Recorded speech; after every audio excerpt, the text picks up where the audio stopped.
How does one man, alone in the frozen hell of the Eastern Front, stand against the iron tide of a war machine? How does a single rifle, a handful of bullets, and sheer unyielding will alter the fate of hundreds? This is not a legend, nor a propaganda myth. This is a story of ice, iron, and impossible defiance. The date was January 17th, 1943. The location: a shattered, snow-choked village on the outskirts of Demyansk, Russia. For the men of the German 3rd Mountain Division, the order was clear: advance and secure the vital road junction at point 147. A full battalion, battle-hardened and desperate, moved forward. But waiting for them in the white silence was a shadow they would come to fear. A shadow with a rifle. What one Soviet sniper did next would not just defy the odds, it would become a forgotten masterpiece of battlefield delay. To understand the magnitude of this stand, we must first understand the battlefield. The Demyansk Pocket, a brutal and costly campaign that had raged for nearly a year. Here, in the dead of the Russian winter, temperatures plunged to 30 degrees below zero. The cold was a weapon as lethal as any bullet, freezing fuel, shattering metal, and claiming limbs to frostbite. On the Soviet side, defending this sector was the 131st Rifle Division, battered and under strength after months of grueling combat. Among its ranks was Senior Sergeant Mikhail Ilyich Volkov, a 28-year-old former hunter from the Ural Mountains. Volkov was not just a soldier, he was a master marksman, one of the burgeoning class of Soviet snipers who had turned the snowfields into killing zones. He was quiet, meticulous, and possessed of an almost supernatural patience. His weapon, the standard Mosin Nagant 1891/30 sniper rifle, equipped with a 3.5 times PU scope. It was a robust, accurate tool, and in Volkov's hands, it was an instrument of precision terror. The German force tasked with the assault was the 2nd Battalion, 138th Mountain Rifle Regiment. Over 600 men strong, supported by a company of Stug 3 assault guns and heavy machine gun teams. Their commander, Major Erich Schaefer, was under intense pressure. The Demyansk corridor was a tenuous lifeline. This advance was meant to widen it, to ease the relentless Soviet pressure. The road through the village was the key. Securing it quickly was not just tactical. It was essential for the survival of thousands of German troops trapped in the pocket. For Volkov and his comrades in the 2nd Rifle Company, the orders were the grim standard of 1943. Hold at all costs. But as dawn broke on the 17th, reconnaissance reported not a probing attack, but a full-scale battalion assault forming in the distant tree line. The company commander knew his thinly spread platoons could not hold for long. They needed time. Time to call for artillery, time for reinforcements to come up, time to reorganize a secondary defense. Time, however, was the one commodity they lacked. At 0830 hours, the prelude began. German mortar fire started to walk through the Soviet positions, methodically probing, churning the pristine snow into blackened mud and splintered wood. The Soviet riflemen hunkered down in their foxholes and the cellars of broken homes, the deafening crashes vibrating through the ground. Through his scope, Peering from a second-story ruin he had spent the night fortifying, Volkov watched the tree line. He saw the telltale movements, the glint of binoculars, the shuffle of troops, the positioning of MG-34 teams. His position was not chosen by accident. It was a shell-damaged brick house on the eastern edge of the village, offering a commanding 180-degree view of the open, snow-covered field the Germans would have to cross. The field was 400 yards wide, well within his effective range.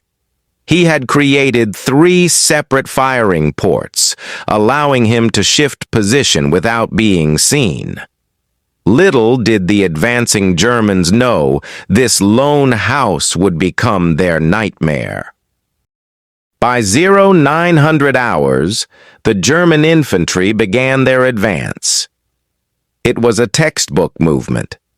First, a skirmish line of Panzer Grenadiers, using what little cover the frozen landscape offered. Behind them, the heavier tread of the Stoogie Throos, their short 75mm guns traversing, searching for targets. The noise grew.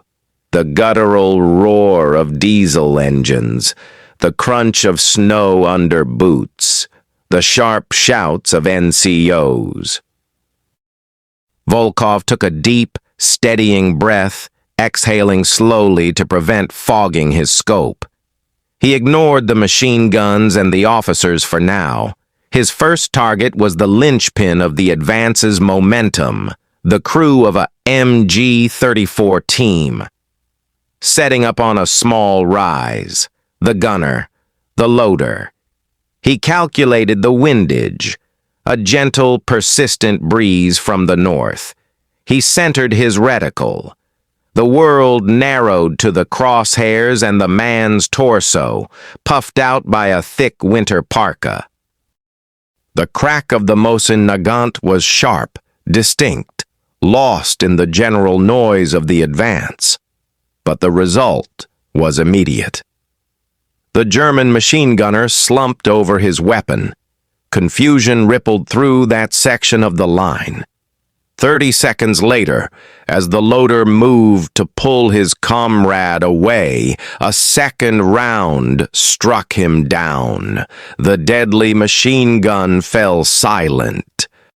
For the first 15 minutes, Volkov worked with methodical, chilling efficiency. He shifted to a new firing port. A radio operator, his antenna a clear marker, fell. A Feldwebel waving his squad forward suddenly collapsed. The shots came from nowhere, each one a sudden, violent punctuation in the chaos. The German advance began to slow, the men instinctively pressing themselves lower into the snow, searching for a foe they could not see. By 10:30 hours, the battalion's advance had stalled in the middle of the field.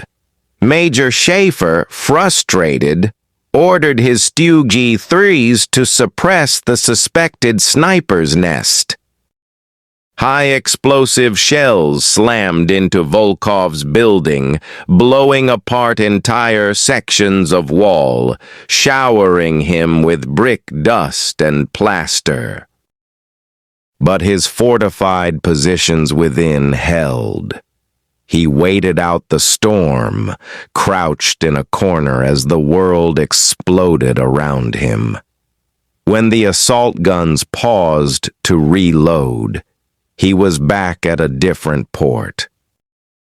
Now, he targeted the softest link in the chain, the officers and NCOs. A lieutenant pointing towards the village fell. A sergeant major trying to rally a platoon fell. The German infantry, trained to follow commands, found themselves leaderless in the killing zone. Fear, cold and palpable, began to grip the men. They were not afraid of a line of enemy trenches. They were afraid of the unseen, the silent strike that came from the white void. By 1400 hours, a critical shift occurred. The German battalion, rather than continuing a direct assault, was forced to deploy for a battle it had not planned for. An entire company was pinned down, tasked with laying down suppressing fire on a single building. Pioneers were called up to attempt a flanking maneuver through the denser woods to the south, a time-consuming and difficult process in the deep snow. The main assault on the village had ground to a complete halt. Major Schaefer was now dedicating the resources of hundreds to neutralize one man.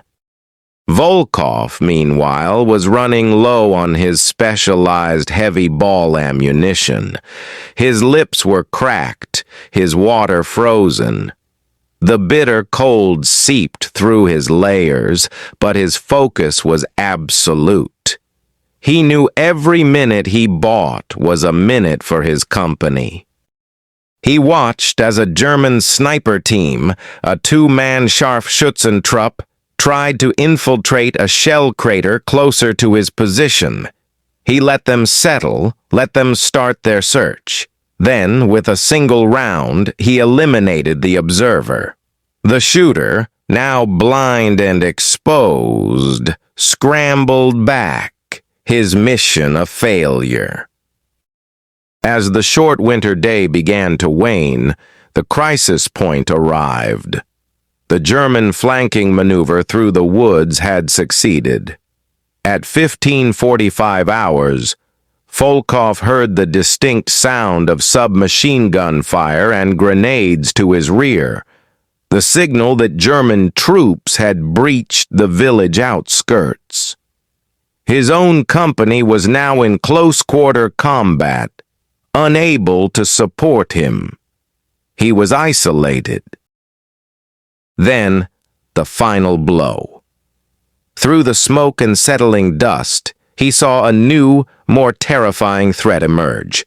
A squad of German pioneers, armed with explosive charges and flamethrowers, was forming up under covering fire from two Stoogie 3s. Their intent was unmistakable. They were going to storm his building and burn him out. He was surrounded, his line of retreat cut off. The suppressing fire intensified, machine gun bullets stitching the brickwork around his ports, making it nearly impossible to raise his head.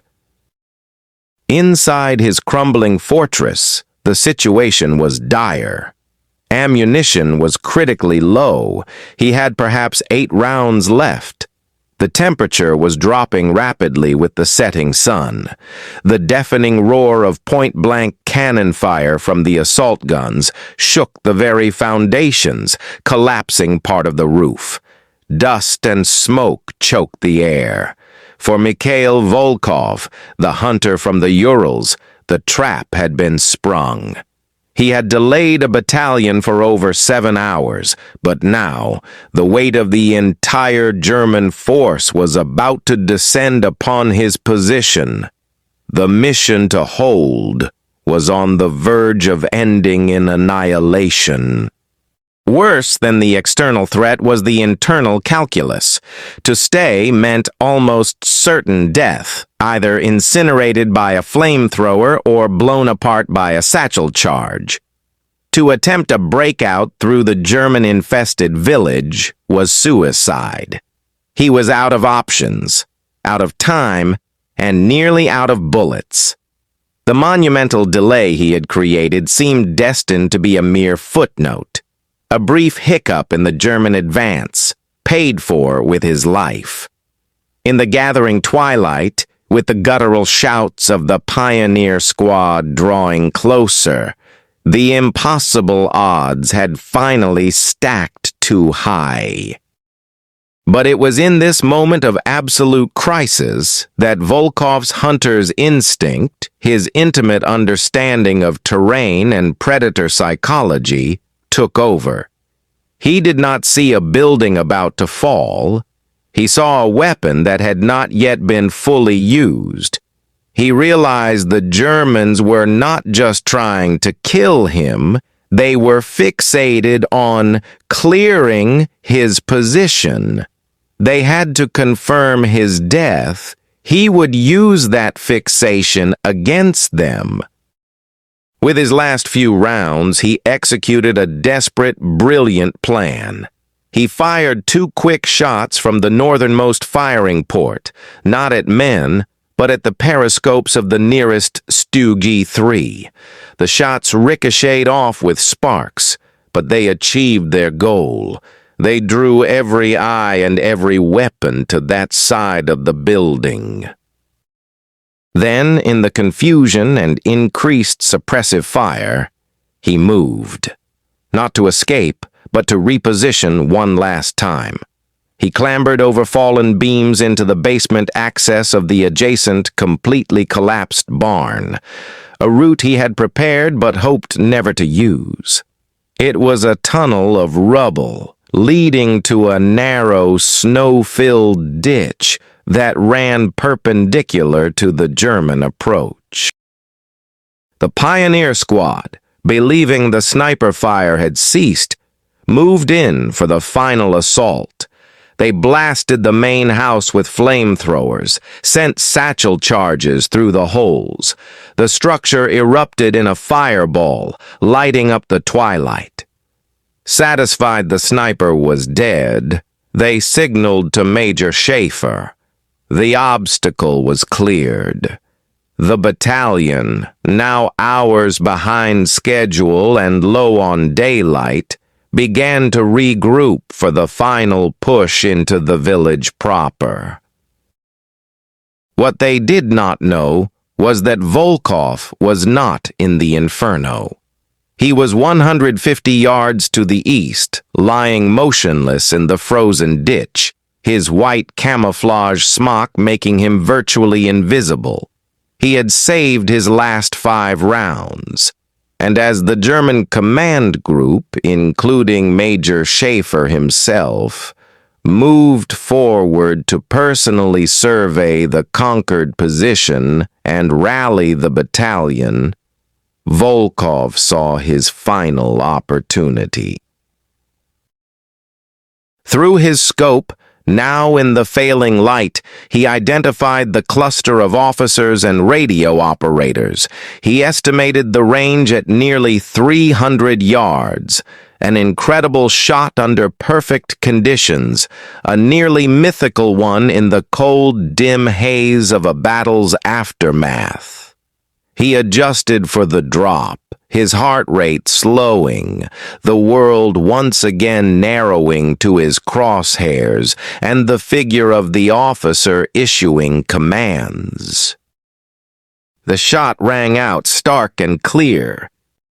Major Erich Schaefer dropped to the snow, mortally wounded. Chaos instantly consumed the German command. The advance, which had just begun to restart, shuddered and stopped dead. With their battalion commander down, with the terrifying ghost-like sniper apparently back from the dead, and with full darkness enveloping the battlefield, the German officers made a fateful decision. They would dig in for the night on the outskirts, consolidate and resume at dawn. The momentum was irreversibly broken. Under the cover of the ensuing confusion and darkness, the bleeding, frost-bitten but alive Mikhail Volkov finally extracted himself. Using the chaos as his cloak, he slipped through the German lines and back to what remained of his company. The outcome was stark.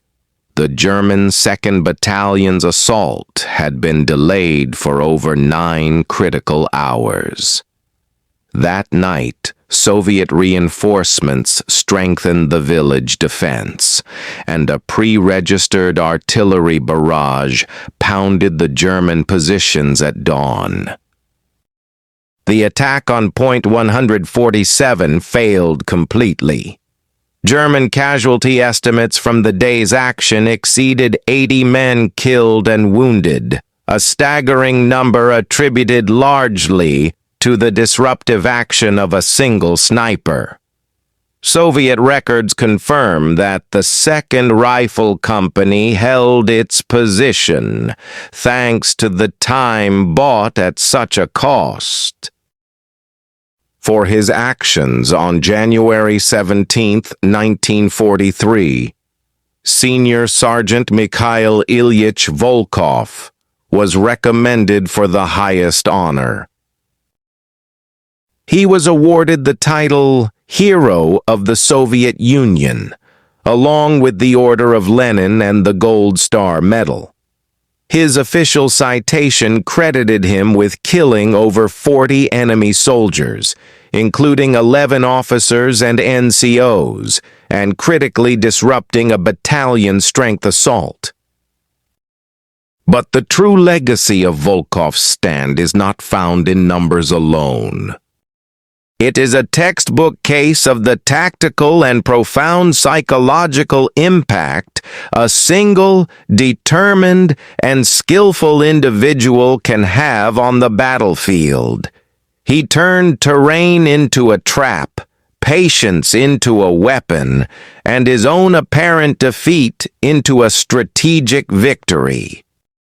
He exemplified the sniper's creed, not merely to kill, but to paralyze, to demoralize, and to control the tempo of the enemy's advance.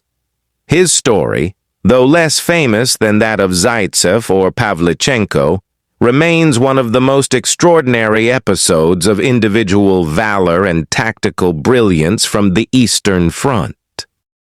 This was the story of Mikhail Volkov and his lone stand in the snow at Demyansk. A story of how one man's courage, skill, and ingenuity delayed an entire battalion and defied the cruelest of odds. This was just one of countless untold stories from the Second World War. Subscribe to WWII Records as we continue to bring these forgotten chapters of history back to life.